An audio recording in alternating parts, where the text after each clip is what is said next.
सन प्रत्यय पाठ 30वा, त्यातील आपण आता सन प्रत्यय पाहणार आहोत.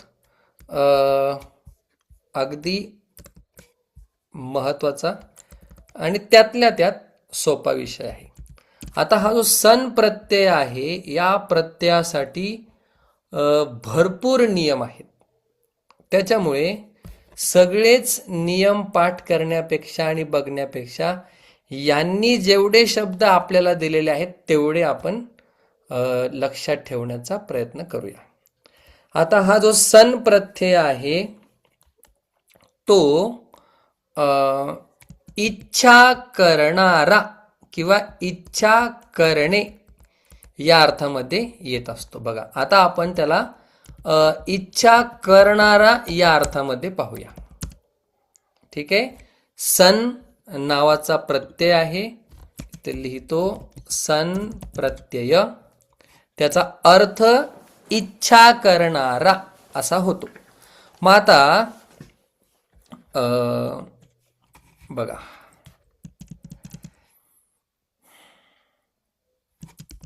हा जो प्रत्यय आहे तो एकतर कर्ता म्हणून येतो, कर्ता म्हणण्यापेक्षा संज्ञा म्हणून येतो, वापरला जातो, किंवा विशेषण म्हणून. दोघांची आपण सविस्तर माहिती पाहणार आहोत. पहिला सन प्रत्यय, त्याचा अर्थ इच्छा करणारा. मग वेगवेगळ्या धातूला लागतात, ते धातू पण आपण या ठिकाणी पाहणार आहोत. मग हा जो सन प्रत्यय आहे, त्या सन प्रत्ययापासून संज्ञा आणि विशेषण अशा दोन्ही प्रकारे ते येतात. कसे काय, तर आपण आता डायरेक्ट त्याचे रूप पाहणार आहोत. मग हे सन प्रत्यय बनवत असताना बघा, धातूच्या शेवटी, ऐका, सन प्रत्यय बनवत असताना धातूच्या शेवटी उ लागतो. आपण डायरेक्ट रूप पाहणार आहोत, पण एक त्यांनी छोटासा नियम दिलेला आहे. धातूच्या शेवटी उ लागतो. उदाहरणार्थ, आता हे वेगवेगळे रूप बनतात बरं का, तरी पण आपण लक्षात घेऊया. पहिला त्यांनी दिलेलं आहे शुश्रूषु. शु गंमतच आहे, शुश्रूषु. मग आता हा शुश्रूषते असा धातू आहे. शुश्रूष, ओके, असा हा धातू आहे. मग या शुश्रूष धातूचा, ऐका थोडासा अवघडच आहे पहिलाच, त्याला जर आपण कर्ता बनवायचा असेल, शुश्रूषते याचा अर्थ होतो सेवा करणे. मग त्याला आपण काय करतो, उ लावतो आणि ते बनतं संज्ञा, ते बनतं कर्ता, ते बनतं प्रथमा विभक्ती. मग सातही विभक्ती बनतं का, बनतं. आता बाजूला ठेवा. शुश्रूषते म्हणजे सेवा करणे. मग शुश्रूषु याचा अर्थ काय होणार, बोला. सेवा करण्याची इच्छा, सेवा करण्याची इच्छा असणारा. आपण असं म्हणूया का, सेवा इच्छिणारा किंवा सेवा करण्याची इच्छा असणारा, इच्छा असणार. इच्छिणारा. हो चालेल. चालेल. सेवा इच्छेने. हा, इच्छा करणारा. नंतर आहे जिज्ञासु. जिज्ञासु म्हणजे काय, ज्ञा धातूपासून जिज्ञासु हा काय सन्नंत प्रत्यय किंवा सन प्रत्यय बनलेला आहे. मग जिज्ञासु कसं काय झालं, ज्ञा धातू होता, मग त्याचं द्वित्व होतं, भरपूर त्याला नियम लागतात. त्याच्यापेक्षा आपण थोडक्यात मोजके शब्द लक्षात ठेवून त्यासारखे शब्द आले तर आपण ओळखू शकतो. मग जिज्ञासु म्हणजे काय, जाणून घेण्याची जाणण्याची इच्छा असणारा. जाणण्याची इच्छा असणारा, बरोबर. जिज्ञासुहु हा सुद्धा काय आहे, सन प्रत्यय आहे. कसं झालं, काय झालं, बाजूला ठेवूया. बघा, चिकीर्षुहु. हा गीतेमध्ये शब्द आलेला आहे दुसऱ्या अध्यायामध्ये. चिकीर्षुर लोकसंग्रहम. चिकीर्षुः म्हणजे करण्याची इच्छा करणारा, करण्याची इच्छा करणारा. लोकसंग्रह चिकीर्षुः म्हणजे संग्रह करण्याची इच्छा करणारा. दुसऱ्या अध्यायामध्ये गेलेलं बरं का. जी दुसऱ्या का तिसऱ्या त्याच्यामध्ये भगवान सांगतात की जनकासारखे लोक नाही, पण गेलेला बरं का चिकीर्षु कुठेतरी. चिकीर्षुः करणारा, करण्याची इच्छा करणारा. मग संग्रह करण्याची इच्छा करणारा आपण जिथे जिथे लावू शकतो तिथं लावू शकतो.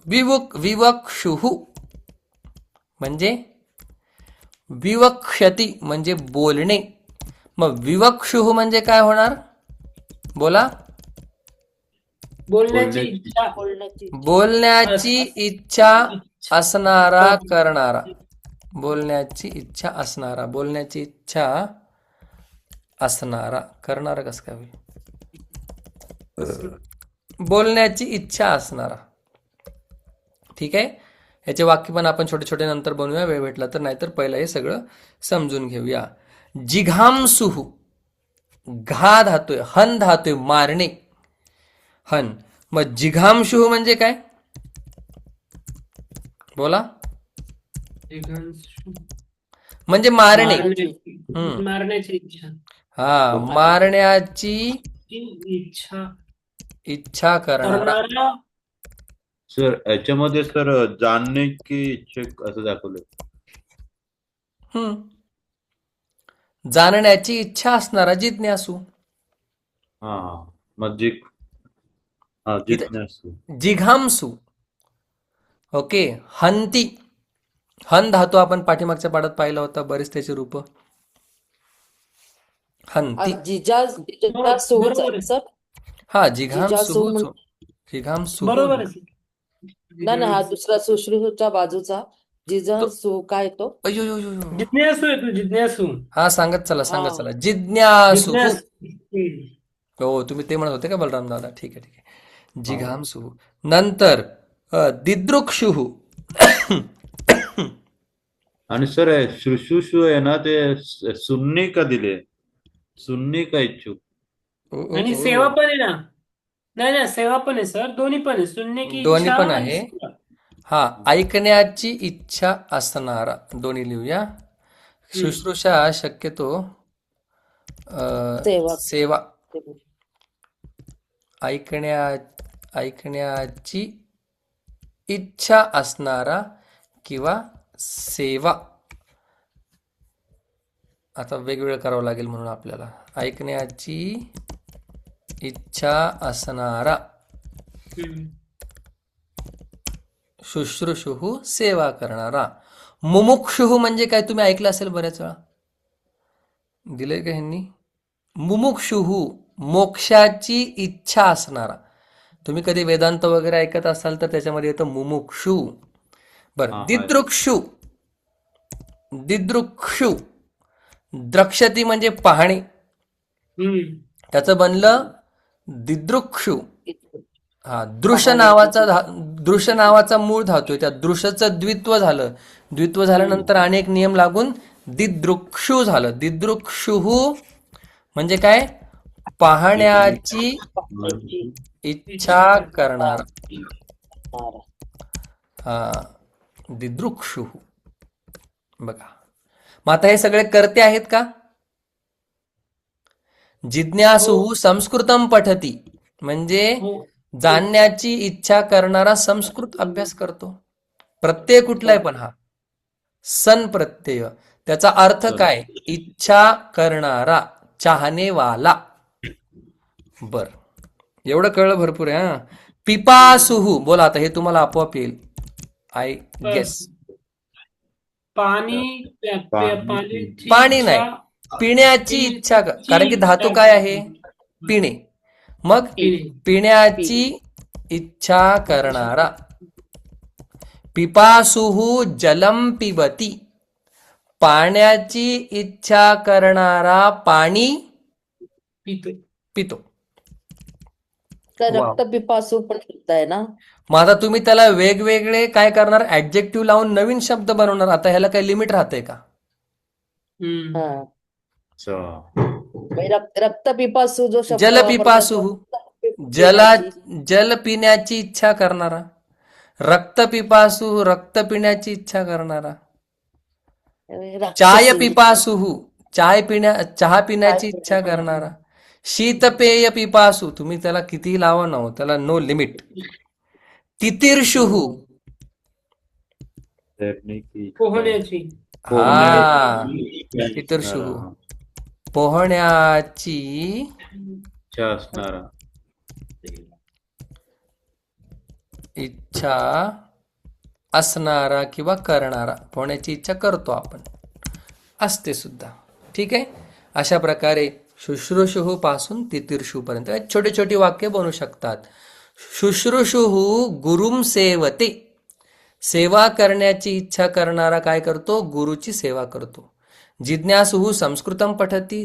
जाणण्याची इच्छा असणारा संस्कृत अभ्यास करतो. विवक्षुः विवक्षुः अध्यायं वदति वर्णयति. बोलण्याची इच्छा असणारा अध्यायम, अध्यायास काय वर्णितो, वर्णन करतो. जिघांसुः राक्षसं मारयति. मारण्याची इच्छा असणारा करणारा काय करतो, राक्षसास मारतो. दिदृक्षुः वनं पश्यति. पाहण्याची इच्छा करणारा असणारा काय करतो, वनास पाहतो. पिपासुः जलं पिबती. तितीर्षुः नदीं गच्छति. पोहण्याची इच्छा करणारा असणारा कुठे जातो, पोहायला नदीत जातो. नदीस जातो. सोपं. आता आपल्याला असं मग आता भरपूर जेवढे धातू तेवढ्याचा सन्नंत प्रत्यय येईल. तुम्ही सांगा बरं एखादा धातू, पण आता त्याचा करता मी बघितलेला नाही. ठीक आहे. धातू गाय घेऊया आपण. गाय नाही, गई आहे, गई. गई. हो, हे खूपच मोठं आहे. आता याचा विस्तार खूप आहे. सन्नंत कर्तरी, कर्मणी, बापरे. सन्नंत कृदंत, बापरे, नको. थोडक्यात हा खूप मोठा विस्तार आहे याचा. आता ह्यांनी हे सन्नंतामध्ये यंग यग नको. ठीक आहे. महारण्यम, शब्दजालम, महारण्यम. ठीक आहे. आता मला एक गोष्ट सांगा. कधी कधी ही संज्ञा सुद्धा बनते. म्हणजे बघा कसं, संज्ञाचं उदाहरण देतो. संज्ञा म्हणजे काय, कोणत्याही वस्तू, व्यक्ती आणि ठिकाणाचं नाव याला काय म्हणतात, संज्ञा. आता हे काय आपण लहानपणापासून शिकत राहिलो. संज्ञा बनते कधी कधी. बघा, जिज्ञासुः, जिज्ञासुः सर्वं जानाति. जिज्ञासू काय, सगळं काही जाणतो. मग आता यात जिज्ञासू काय आहे, एक संज्ञा आहे, है ना. एका व्यक्तीला आपण रेफर करत आहोत. पण हेच जिज्ञासू कधी कधी काय बनू शकतं, विशेषण. विश्लेषण. कसं बनणार, जिज्ञासुः रामः, है ना. म्हणजे जाणण्याची इच्छा करणारा राम. जिज्ञासुः रामः योग वासिष्ठम. माहिती ना तुम्हाला योग वासिष्ठ काय आहे, ठम कटम वासिष्ठम, योग वासिष्ठम जानाति. म्हणजे रामाला सांगितलेला उपदेश वसिष्ठांनी त्याला योग वासिष्ठ म्हणतात. खूप मोठा ग्रंथ आहे. त्याचा एक छोटंसं वर्जन चिन्मय मिशनमध्ये आपल्याला पाहायला मिळतं. त्यातल्या काही श्लोकांना घेऊन केलेला आहे तोच उपदेश. म्हणजे उपदेशाची जी तीव्रता आहे तिला कमी न करता एक वेगळा ग्रंथ बनवलेला आहे. पण हा योग वासिष्ठ एक मोठा ग्रंथ आहे ज्याच्यामध्ये भगवान रामाला उपदेश सांगितलेला आहे. तुम्हाला आम्हाला सांगितलेला उपदेश वेगळा, भगवान रामाला सांगितलेला उपदेश आहे. जानाती नॉट जानती. आता या ठिकाणी जिज्ञासू काय बनली? संज्ञा. चौ- या ठिकाणी संज्ञा. जिज्ञासू काय बनला? विशेषण. विशेषण. आता मला एक सांगा, हे द्वितीय विभक्तीमध्ये पण येईल? बोला. हो हो तृतीया, हो चतुर्थी. जर मला असं म्हणायचं असेल की नाही, जिज्ञासू मध्ये ज्ञान आहे, मग आता जिज्ञासू शब्दाची कुठली विभक्ती करावं लागेल? सप्तमी. सप्तमी. करेक्ट. मध्ये. मध्ये म्हणजे आता हा जो शब्द आपण सन्नंत प्रत्यय पाहिलेला आहे, ज्याला उ लागतो, तो 7ही विभक्त्यांमध्ये चालतो. हम्म.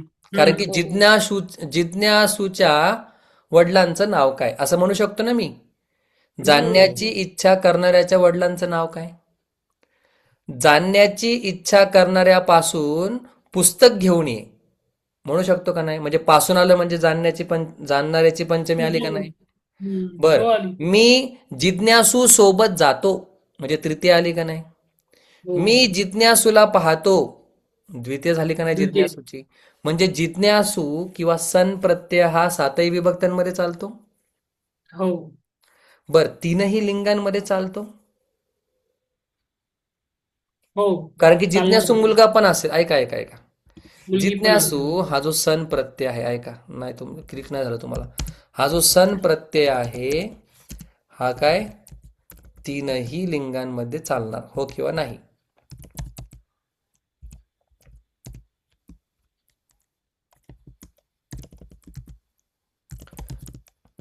कारण की विशेषण बनतंय ना हो हे.